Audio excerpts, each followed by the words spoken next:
안녕하세요. 생생법률쇼 진행을 맡은 이인경 변호사입니다.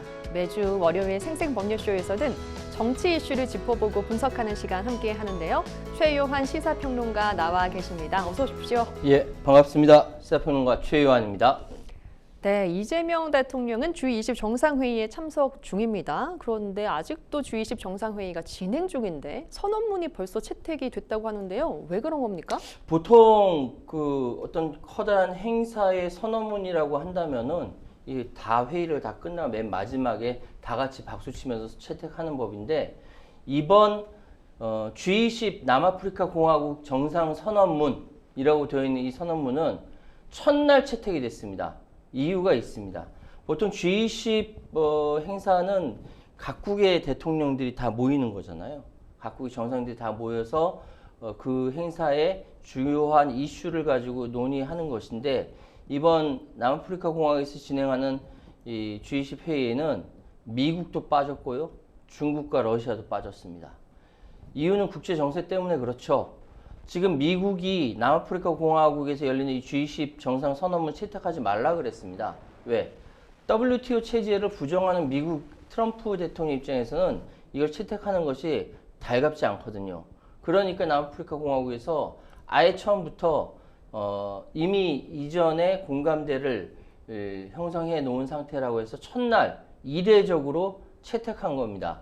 그러니까 남아프리카 공화국이라든지 브라질이라든지 인도라든지 이런 이제 미국과 상당히 이격되어 있는 국가들이 중심이 돼서 채택을 한 것이고 주제는 역시 AI for Africa, 아프리카를 위한 AI라고 해서 역시 지금 온 지구상 다 주제가 AI입니다.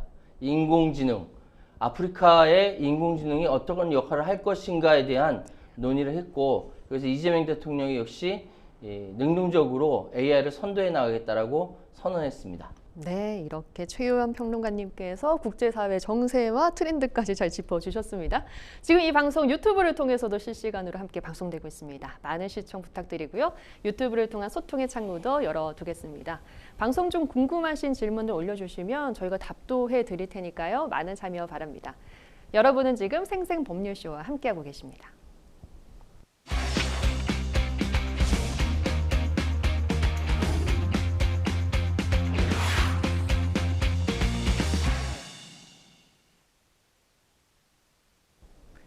첫 코너는 생생 코멘트입니다. 생생 코멘트는 각 분야에서 화제가 되고 있는 인물들과 이슈를 주제로 그 말을 하게 된 배경과 의미를 다양하게 풀어내는 코너인데요. 정치권에서는 어떤 인상적인 코멘트가 나왔을지 분석해 보도록 하겠습니다. 첫 번째 생생 코멘트, 누구의 어떤 말인지 함께 보시죠. 오직 국민 뜻 따라 신항로를 개척하겠다. 누구의 어떤 말일까요? 네, 조국 혁신당의 신임당 대표로 뽑힌 조국 전 비상대책위원장입니다. 자, 조국 신임 대표 2025 전국 당원대회에서 찬반 투표를 통해서 무려 98.6%의 압도적인 찬성률로 당선이 됐다고요? 조국 혁신당의 아이덴티티가 정체성이 사실 조국 대표이기 때문에 당연한 결과라고 생각합니다. 조국 대표는 그 정견 발표에서 윤석열 정권 시절 쇄빙선이 돼 정권 심판에 불을 지피고 민주진보 진영의 압승을 이끌어 국회 제3당을 만들어낸 우리는 틀리지 않았다. 기어코 윤석열 검찰 독재를 무너뜨리고 내란을 격퇴한 당원 동지 자랑스럽다라고 얘기했습니다. 그러니까 여기서 사실 방금 말씀하셨던 이 워딩, 오직 국민 뜻 따라 신항로 개척에서 가장 눈에 띄는 것이 바로 신항로를 개척한다는 부분입니다. 예전에 사실 조국혁신당이 맨 처음 비례대표 12명으로 출범을 할 때 역할이 무엇이냐라고 할 때 이 부분은 쇄빙선이라고 했어요. 쇄빙선.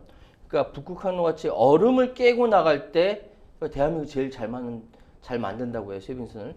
그러니까 쇄빙선이 얼음 깨고 먼저 나가면 민주진보 진영의 거대한 본진인 민주당은 뒤따라온다라는 것이죠.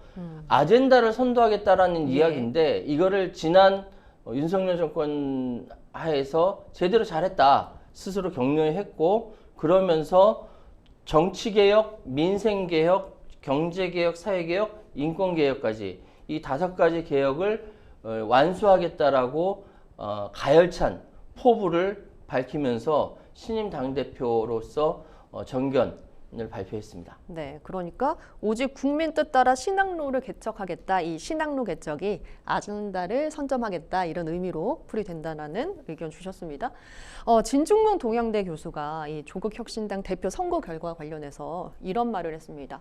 박정희 정권 이후 47년 만에 보는 장면이다라고 했는데요. 어떤 의미에서 이런 말을 했을까요? 좀 오버한 것 같아요. 진중권 교수는 지금 그 1978년 통일주체국민회의에서 박정희 후보가 단독 2후보해서 득표율 99.996%를 거두었다. 그런데 2025년 조국 후보가 단독으로 2후보해서 98.6%를 획득했다.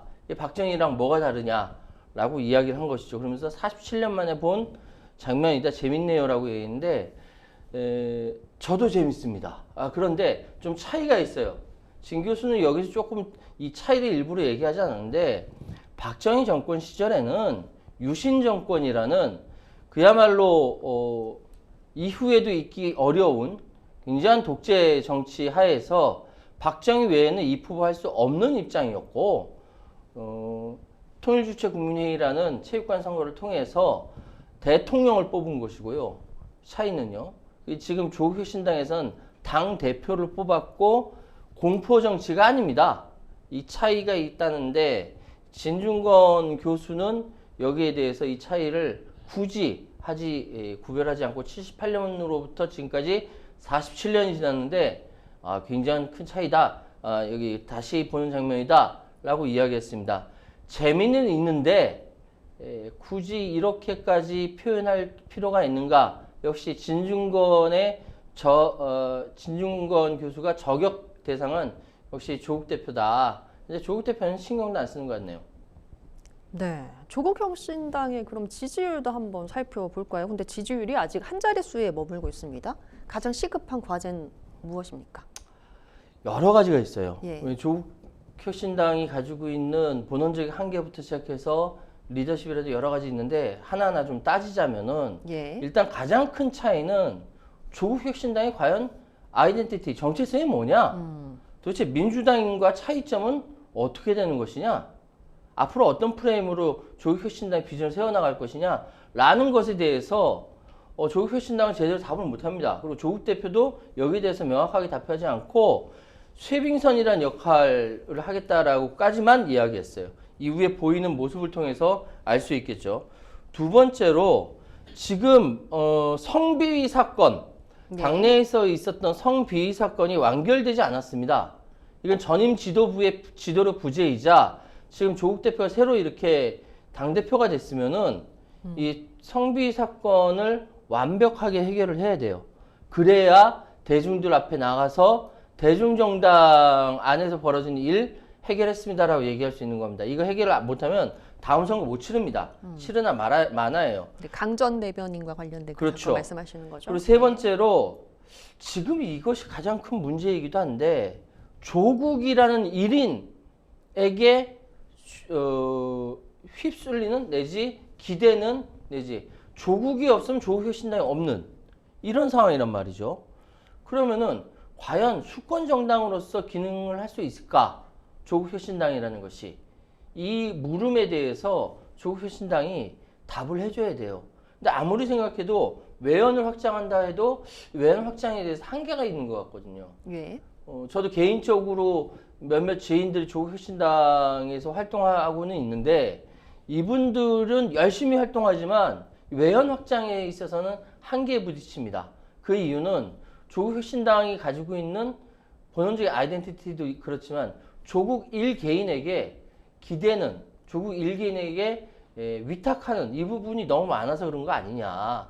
차라리 이럴 바에 민주당이랑 합당해라 라는 이야기가 나올 정도니까 이러한 부분들이 조국혁신당의 지지율이 아직까지 한 자릿수에 머물 수밖에 없는 근원적인 한계가 아니냐라고 저는 저 나름대로 분석해 보았습니다. 예.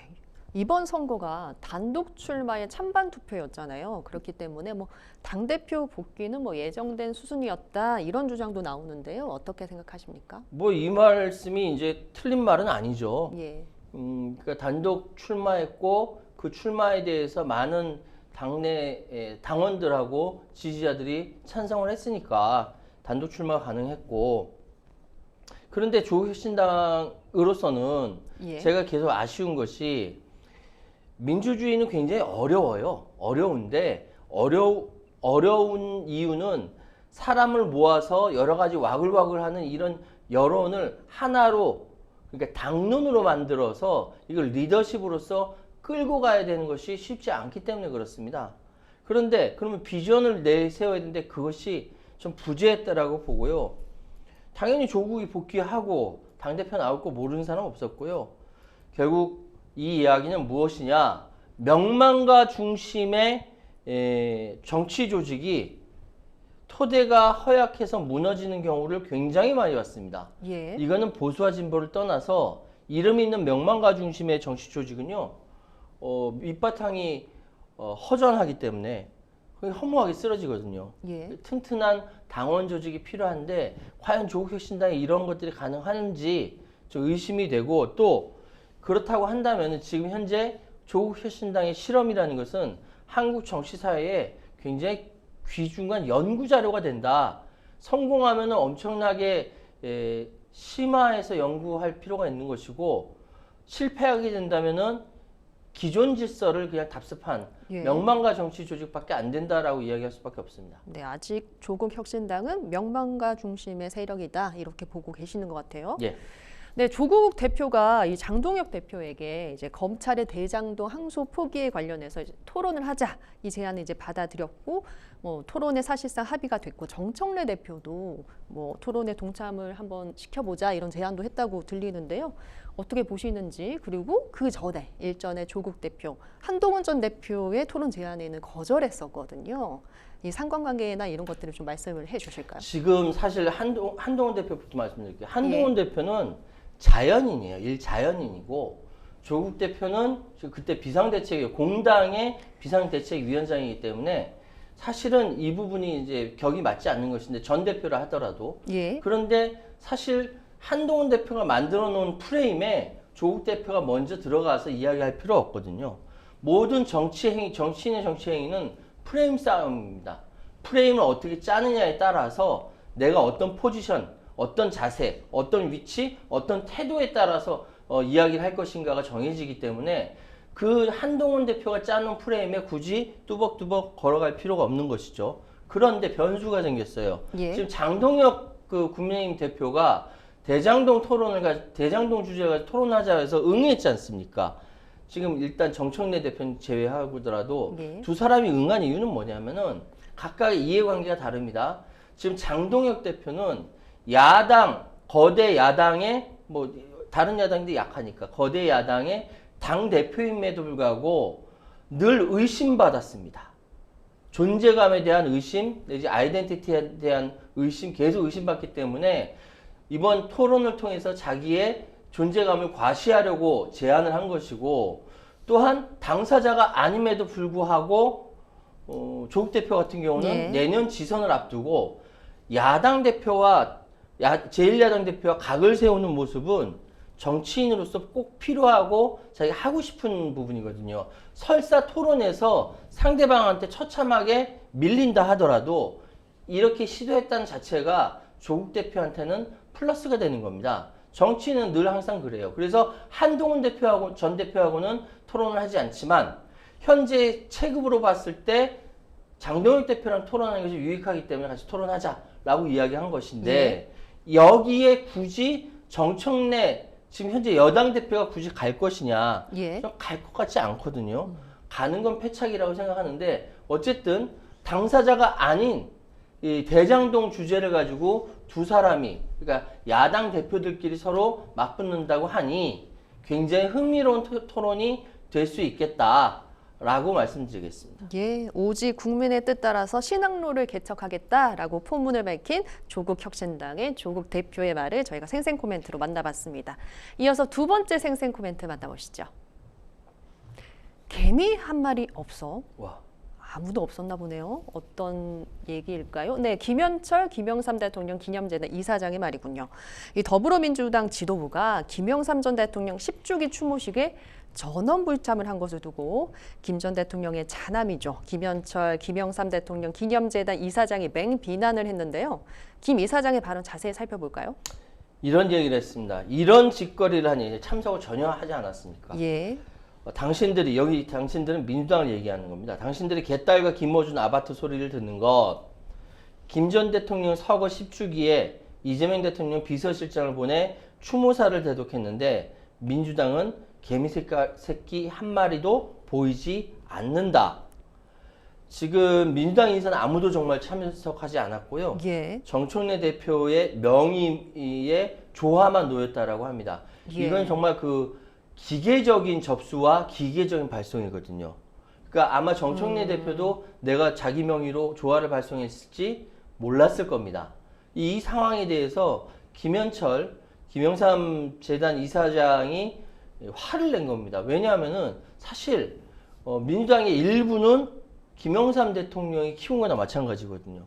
그렇기 때문에 화를 낼 만하고 또 화낸 것에 대해서 갸우뚱하는 민주당 의원들도 있을 수 있다. 이렇게 말씀드리겠습니다. 예, 민주당 지도부가 김 전 대통령 추모식에 전원 불참한 것은 이번이 처음이라고 하는데요. 어떤 배경이 있었다고 보십니까? 이게 지금 상황이 좀 무섭게 된 것이 예.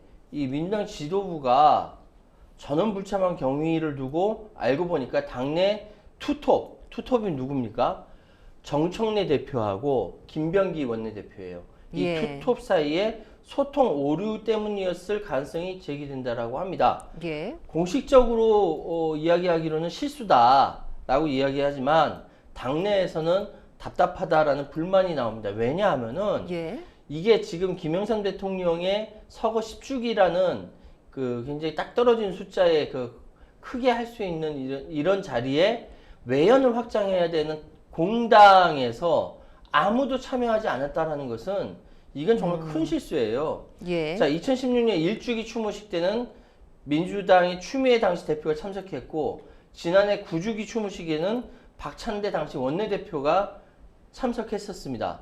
불가피한 경우에는 사무총장이나 최고위원이 참석을 했는데 이렇게 10주기까지 됐는데 당대표가 오지 않았다. 원내대표도 오지 않았다. 당내 투톱 간 소통 오류 때문이었을 가능성이다. 라고 이야기가 나오고 있습니다. 왜 그런지는 모르겠으나 예. 이런 이야기가 나온 거 보면은 만약에 김대중 대통령이 그 추모식 때 국민의힘에서 아무도 안 왔다. 예. 라고 한다면은 똑같은 반응이 나왔을 수도 있겠다라는 생각이 드네요. 네. 그러니까 공식적으로는 좀 실수였다 이런 예. 발언을 한 것 같긴 합니다. 자, 반면 해외 순방 중인 이 대통령은 추모식에서 강훈식 비서실장이 대독한 추모사를 통해서 이런 추모를 했습니다. 닭의 목을 비틀어도 새벽은 온다. 이 결연한 외침은 대한민국 민주화 역사에 영원히 지워지지 않을 용기와 불굴의 상징으로 남았다. 이런 추모사로 기렸는데요. 어떻게 평가를 하십니까? 사실 이재명 대통령은요 역대 우리 대통령 중에 민주당 계열 대통령 중에 민주화 운동과 무관한 삶을 산 대통령입니다. 그래서 사실 이 대한민국 민주화 역사에 영원히 지워지지 않을 용기와 불굴의 상징으로 남았다라고 객관적으로는 얘기할 수가 있죠. 그러면서 대도문은 바른 길에는 거칠 것 없다라고 김영삼 대통령이 자주 썼던 이야기도 이야기했고 어떠한 시련과 난관이 있더라도 김 전 대통령께서 보여주신 신념과 결단처럼 흔들림 없이 더욱 성숙한 민주국가, 진정한 민주공화국을 향한 걸음을 멈추지 않겠다라고 다짐까지 했습니다. 민주주의라는 산맥에 우뚝 선 봉우리로서 김영삼 전 대통령을 추모했고 엄혹했던 군부 독재의 긴 겨울을 끝내고 문민의 봄을 불러온 민주주의의 투사, 낡고 고루한 질서를 과감히 깨뜨리며 새로운 도약의 길을 낸 시대의 개혁가라고 칭송을 했습니다. 반쯤은 칭송하는 사람들이 있고요. 반쯤 비판하는 사람들이 있지만 일단 돌아가신 분에 대해서는 우리가 동양의 예의는 다들 고개 숙여 인사하지 않습니까? 그런 차원에서 이재명 대통령은 대한민국 민주주의 국가로서 선진국을 만드는데 자기 밑거름이 된 김영삼 대통령에 대해서 최고의 헌사를 한 것으로 해석이 됩니다. 예. 앞서 저희가 조국 대표의 발언도 생생 코멘트에서 다루기도 했는데요. 조국 대표는 이제 본인을 YS 정치의 계승자다 이렇게 자처를 했어요. 그러면서 국민의힘과 이제 공방을 벌이기도 했는데요. 이 조 대표가 내년 6월 지선에서 부산시장을 출마할 것이다 이런 가능성도 점쳐지고 있는데요. 어떻게 보십니까? 지금 부산시장 출마 가능성과 예. 부산 북구갑 지역의 보궐선거에 출마하는 가능성 이 두 부분에 대해서 출마의 여지를 남겨놨습니다. 지금 내년에 선거 즈음에 해서 민주당 쪽에서는 시민사회연대하는 부울경 내란극우 퇴출 연대를 만들겠다고 얘기까지 했는데 모르겠습니다. 지금 조국 그 대표가 지금 자신의 지지 기반이라고 할 수 있는 그러니까 지지 기반이 이제 워낙 이제 그 지역으로 출마하지 않고 예. 비례로만 출마했기 때문에 이건 좀 어폐가 있습니다만 부산 출신이고 예. 부산에서 성장했기 때문에 이 부분에 대해서는 부산 쪽에서 기대하는 바가 있다라고 얘기를 들었어요. 근데 예. 부산시장으로 출마한다 또는 부산 북구갑의 보궐선거에 출마한다 어느 쪽으로 결정하든 간에 자기 자신이 지금 YS의 정치 계승자임을 자처한 만큼 부산 지역이 정치적 지역이 될 가능성이 큰데 과연 이것이 현명할 것인지에 대해서는 아직 평가하기는 이르다고 저는 생각하고요. 예. 다만 조국 대표가 지금 출마의 여지를 남겨놨다라고 하니까 이 상황은 다음 지방선거 그 다음 총선까지 길게 보고 평가해야 할 부분이라고 생각합니다. 그렇군요. 평론가님이 생각하시는 김영삼의 정치는 뭔지 그리고 어떻게 평가하실지 이 부분도 궁금하거든요. 혹시 진행자님 영화 암살이라고 보셨어요? 전 아직 보지 네. 못했습니다. 영화 암살에 보면은 전지현 씨가 주인 안윤옥이라는 여성 독립 군으로서 활동을 하는 굉장히 재밌는 이제 영화인데 여기에 뭐랄까 그 염석진이라는 예. 그러니까 이정재 배우가 분한 염석진이라는 사람이 나옵니다. 이 사람이 한때 열렬한 독립운동가였어요. 근데 이후에 친일파로 변절을 해서 당시 독립운동을 하던 사람들을 하나 둘씩 팔아먹는 악랄한 친일파가 되었고 이후에 광복이 되고 나서 나 옛날에 독립운동했어 라고 강변하는 모습이 나옵니다. 저는 YS 김영삼 전 대통령에 대해서 여러 가지 생각이 마음감이 교차합니다. 저 젊었을 때 YS 삼김 정치 관련돼서 또 방송도 했었고 해서 기억이 나는데 저는 대단히 그 YS 김영삼 대통령을 전 대통령을 지지하는 분들에게 죄송한 말씀이지만 저는 YS는 영화 암살에 나오는 염석진과 비슷하다라고 정리하겠습니다. 네. 김영삼 전 대통령 10주기에 민주당 의원들이 아무도 참석하지 않았다는 소식을 저희가 두 번째 생생 코멘트로 만나봤습니다.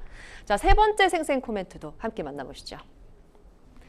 전국 정당 가치 훼손할 수도.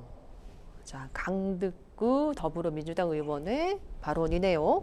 강득구 더불어민주당 의원이 정청래 대표가 추진하고 있는 전당원 1인 1표제와 관련해서 속도보다 중요한 것은 정당성이다라고 하면서 이 지도부가 개혁 내용과 수기 절차 모두에서 축구당 정당성을 확보하길 요청한다 이렇게 지적을 했습니다. 민주당 내에서 1인 1표제 도입을 둘러싸 논란이 커지고 있는 모양새인데요. 어떻게 보고 계십니까?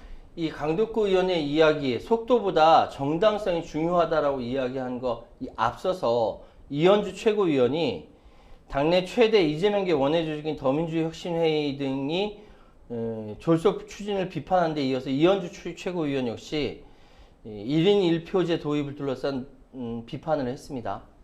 그러니까 대체적으로 정청래 당대표와 가까운 사람들 빼놓고 나머지 사람들이 지금 다 비판하고 있는 상황이에요. 지역균형, 전국정당의 기반을 유지하기 위해 우리 당이 오랜 시간 축적해온 전략적 보완 장치가 담겨 있다. 지금 현재 체제가. 예. 근데 1인 1체제를 표제를 도입한다는 것은 그 이후로 그 보완 장치의 취지까지 모두 없애버린다면 그냥 우리 당의 역사와 정체성 가치를 훼손하는 우를 범하는 졸속 개혁이 될 수 있다라고 얘기했는데 이게 잘 이렇게 얘기하면 잘 모르실 거예요. 제가 설명을 드릴게요. 예. 민주당에는 의원이 있으면 여기 대의원이라는 게 있어요. 대의원이 있고 일반 당원이 있어요. 대의원의 무게감이 일반 당원의 20명 표에 대의원 표가 한 표가 같은 거예요. 20명 표에 한 표가 같았는데 그거를 1대1로 바꿔버린 겁니다. 네.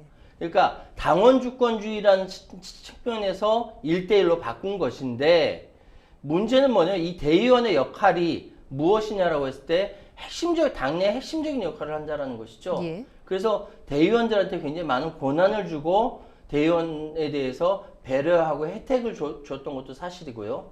그런데 네. 이것이 그전에는 60대 1이었어요. 그런데 지금 20대 1로 바뀌었다가 이제 네. 1대 1로 바뀐 겁니다. 그렇게 되면은 어떤 이야기가 되냐면은 호남이나 이런 데는 그냥 1대 1, 대의원이나 일반 당원이나 비슷하지만 지금 영남이나 소위 민주당의 세가 약한 곳에서는 대의원으로 세워서 역할할 수 있는 부분을 많이 줘야만 당으로서 존립할 수 있는 부분들이 굉장히 많다는 거죠. 예. 근데 그걸 똑같이 당원이랑 1대1 하면 내가 그럴 바에 못하러 하나? 라는 겁니다. 그런 차원에서 이렇게 속도감 있게 빨리 진행하는 것이 과연 온당하냐라는 문제 제기고 저는 이 부분이 당원 주권 강화는 분명히 옳은 방안인데 지금 이재명 대통령이 당대표 시절부터 추구했던 민주당 원칙은 맞는데 이렇게 토론이 제대로 되지 않은 상태에서 급박하게 진행할 필요가 있냐라고 정청래 대표에 대해서 비판하는 겁니다. 네, 일정 부분 동의를 하고 계신가요? 평론가님께서는? 저는 당원 주권주의란 차원에서 당내의 이 당원들의 위치를 높이는 것까지는 동의를 해요. 예. 그런데 대의원의 역할에 대해서 이걸 깎아내릴 필요는 없다라는 것이죠. 그럼 토론을 해야 될 거 아닙니까? 토론 없이 그냥 진행된 것 같아서 좀 섭섭하기도 합니다. 네, 제가 당원은 아니지만 이렇게 말씀드릴게요. 알겠습니다. 이재명 대통령의 이제 출국 날에 G20 출국 날에 이제 정청래 대표가 당원 당규를 바꾸는 1인 1표제 추진에 나선 건데요. 평론가님 보시기에는 1인 1표제가 어떤 의미가 있을 것이다. 어떻게 뭐 추진될 것이다 전망하시는지요? 사실은 예전에 그 대통령 선출을 일단 대통령 후보 선출을 할 때 당원들끼리 한 적이 있었어요. 예. 근데 지금은 당원들끼리 하지 않고 국민들까지 다 해서 국민참여제로 하지 않습니까? 그게 2002년도 노무현 대통령 선출 방식부터 시작을 한 거예요. 민주당에서.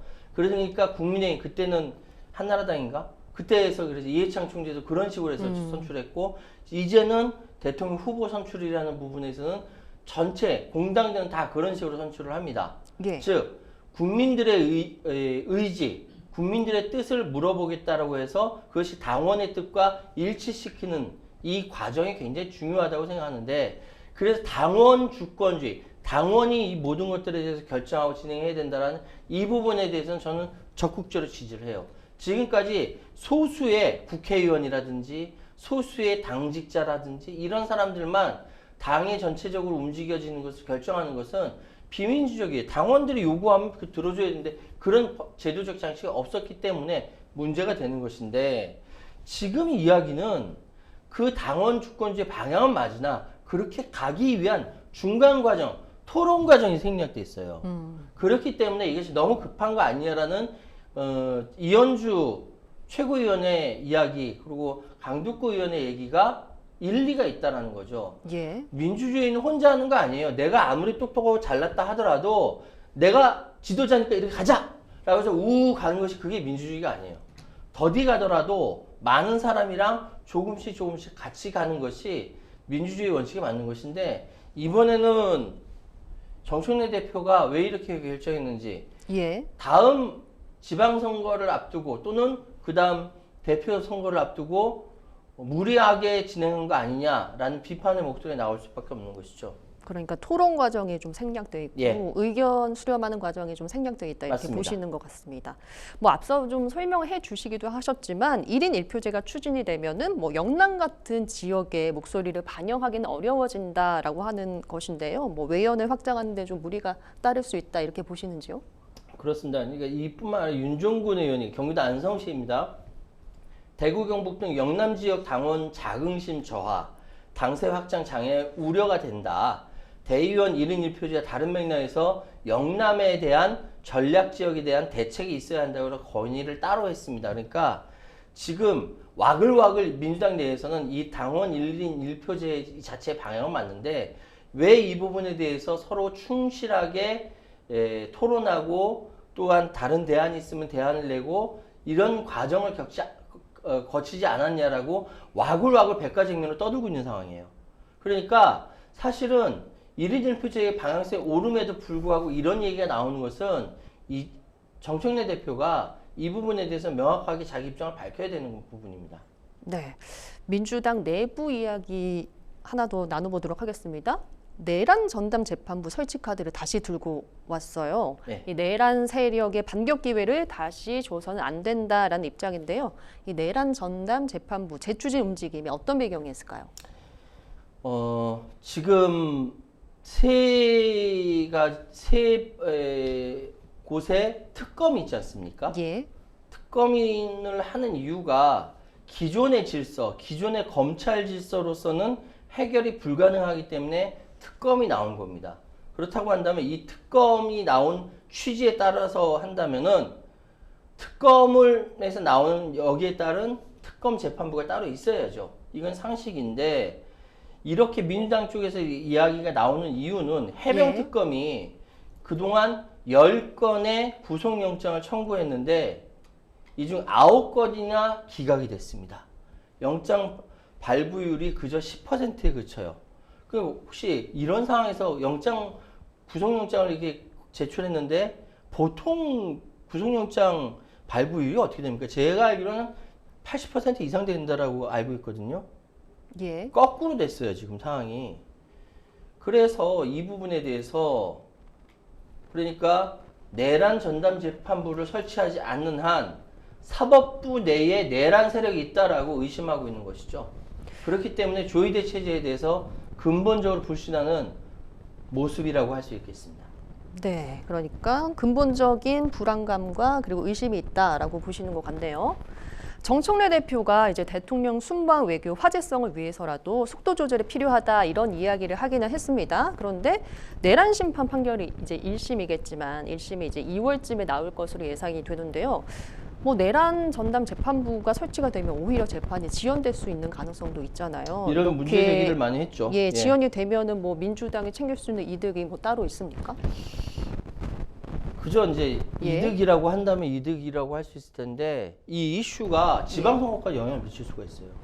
이게 이득이 될런지 역풍이 불런지 잘 모르겠으나 이 부분에 대해서 그러니까 내란 재판부를 따로 설치해서 1심을 2월 달에 등장해서 1심을 하게 된다라고 한다면은 재판 도중 재판부 교체로 인한 위헌 소지도 있고요. 또 재판도 지연될 수 있어서 항소심부터 도입하자는 주장이 힘을 얻고 있다라고 전현희 3대 특검 종합대응 특별위원회 총괄위원장이 이렇게 얘기를 했습니다. 그러니까 1심 말고 항소심부터 할 수도 있는 거예요. 예. 그런데 내란 전담 재판부를 설치하는 것은 지금 민주당 쪽에서는 폭넓게 의견을 얻어가고 있는 이유가 현재의 직위원 재판부가 하는 재판 행태라든지 지금 해병특검에서 했던 10건을 구속영장 청구했는데 9건이 다시 이제 돌려받는다라든지 이런 부분들에 대해서 국민들 스트레스 너무 심한 것이죠. 지금 재판이 재판 같지 않고 무슨 시장 바닥에서 세상에 그 변호사가 감치 명령 받아서 감치되고 이런 상황이 도대체 있을 수 있는 일인가? 이 부분에 대해서 그래서 내란 재판부가 필요하다라고 이야기가 크게 나오는데 과연 이것이 2월 달에 설치가 되면은 틀림없이 지방선거까지 영향을 미치게 될 텐데 이것이 민주당한테 득이 될까요? 그렇게 크게 득될 것 같지는 않은데 어쨌든 이 상황은 현재 그렇게 흘러가고 있습니다. 네, 1인 1표제를 추진하고자 하는 민주당의 내부 사정까지 저희가 생생 코멘트로 만나봤습니다. 저희는 뉴스픽스로 다시 돌아오겠습니다. 여러분은 지금 생생 법률쇼와 함께하고 계십니다.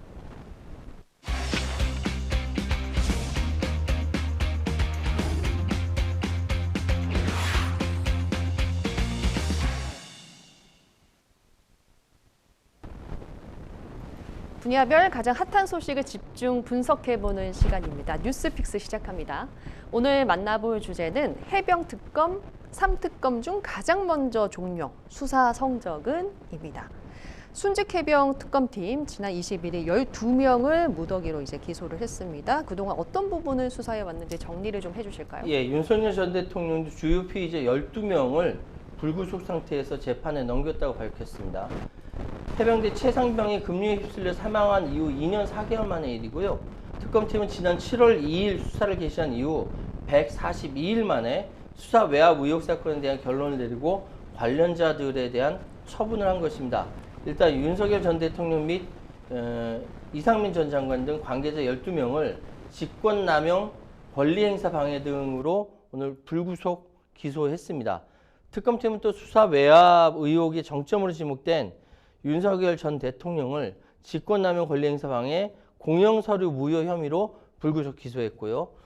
이런 부분들, 그러니까 사실 12명을 무더기로 기소할 만큼 굉장히 심각한 사건임에도 불구하고 이 부분이 제대로 알려지지 않은 것 같습니다. 어쨌든 윤석열, 이종섭 등 12명이 기소되었다는 것, 집중적으로 직권남용 권리행사 방해 등으로 수사했다는 점 말씀드리겠습니다. 네, 특검의 최대 성과라고 한다면 윤 전 대통령의 경로에 대한 신체를 확인했다라는 의견들이 있던데요. 어떻게 보십니까? 그렇습니다. 그러니까 윤석열 전 대통령이 도무지 왜 이해가 되지 않는 것이 박정훈 대령이 제대로 수사해서 국방부 장관한테까지 칭찬받은 내용인데 이 부분을 가지고 보고를 했더니 경로를 했다, 화를 냈다. 그래서 밑에서 근본적으로 뒤집었다라는 거 아니겠습니까?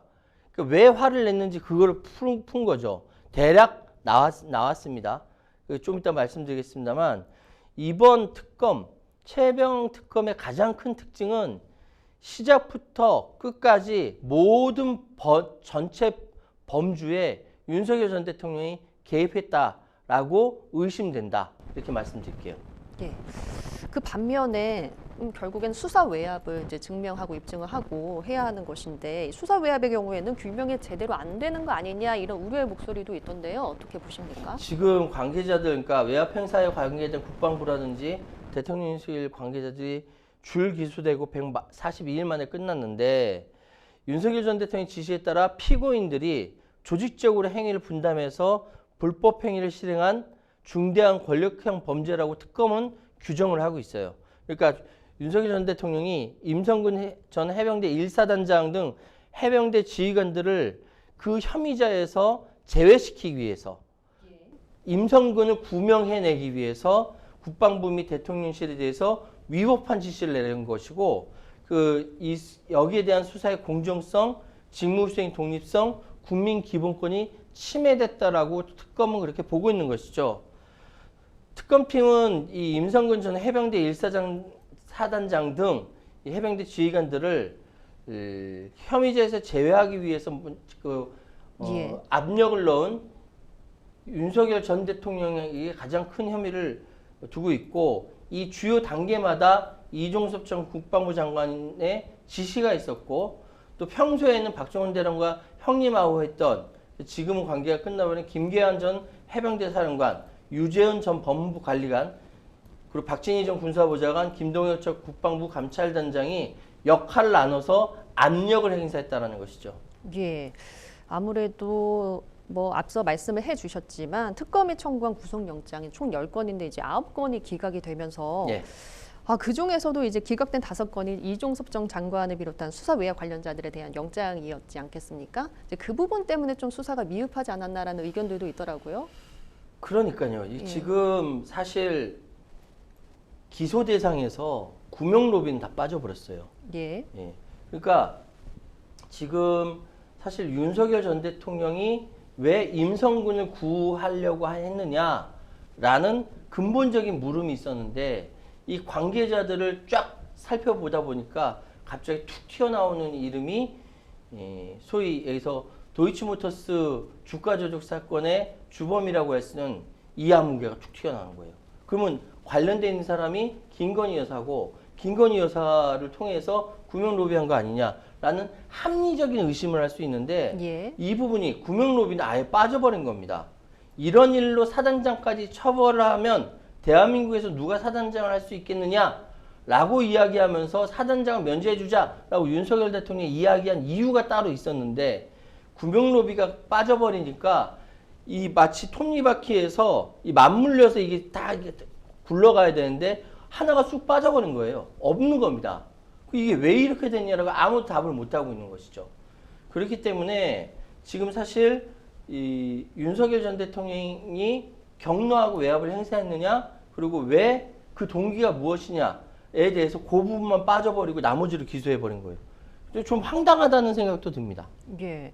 특검은 윤 전 대통령이 왜 임성근 사단장을 수사 대상에서 빼도록 했다는 건지 이 명확하게 밝히지 못했다라고 하는 비판에 직면해 있긴 합니다.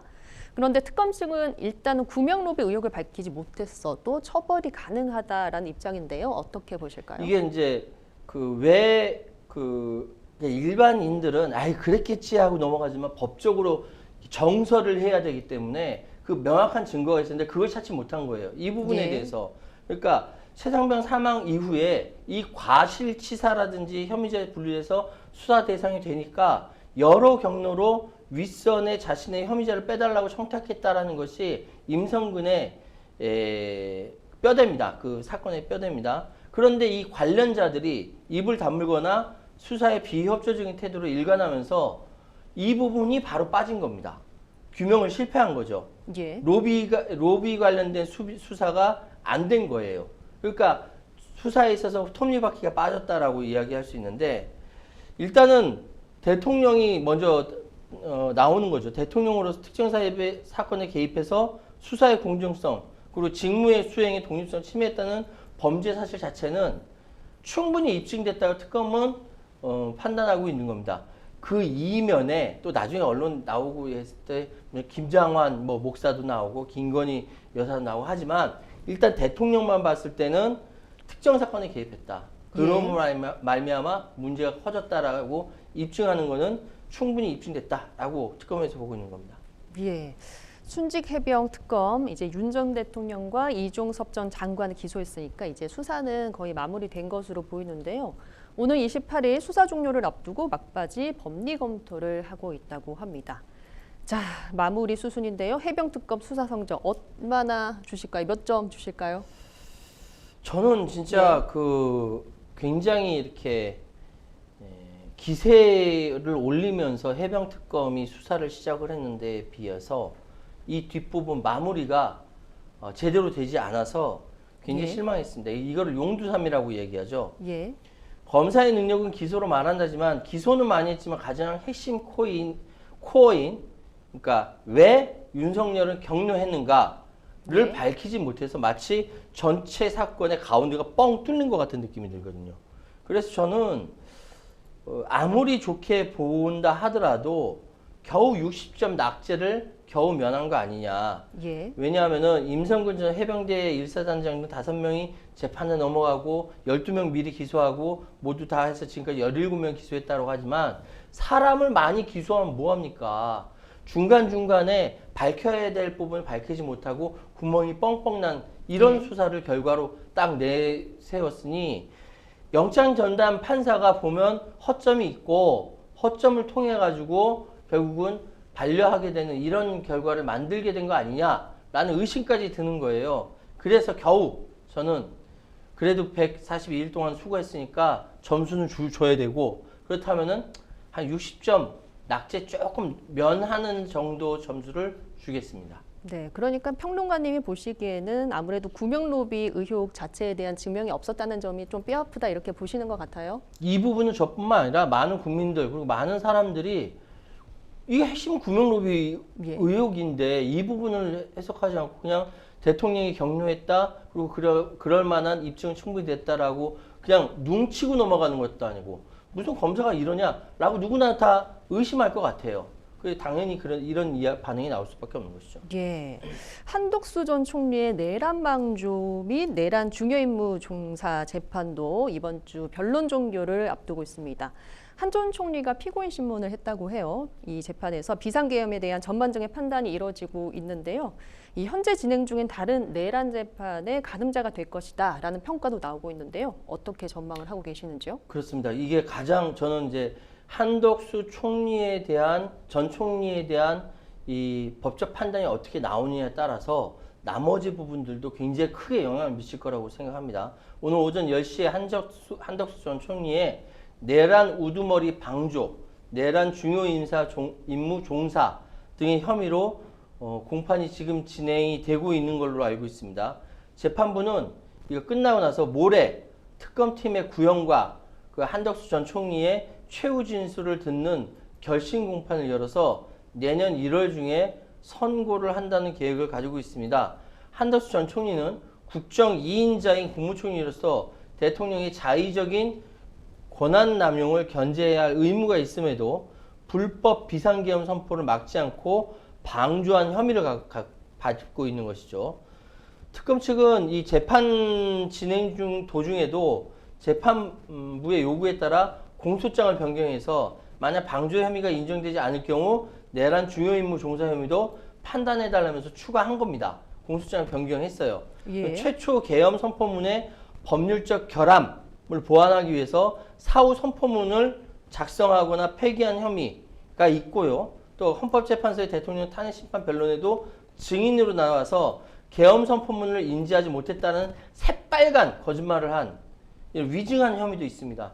그러니까 지금 한덕수 전 총리는 내란 우두머리를 방조하고 내란 중요 임무에서 종사했던 부분이고, 그렇기 때문에 이러한 것들을 이러한 혐의를 벗어나기 위해서는 한덕수로서는 무슨 일이 있더라도 자기가 대통령이 돼야 되는 거예요. 그리고 죄를 면해야만 살 수 있는 거예요. 그게 실패했기 때문에 재판에 서고 있는 것인데, 어쨌든 한나라의 국무총리라는 자가 이렇게 비겁한 모습을 보이고 있다니 그동안 미꾸라지라는 별명을 얻었었는데, 이번에는 미꾸라지가 아니라 그냥 그저 흔한 장어 정도로 규정하겠습니다. 예.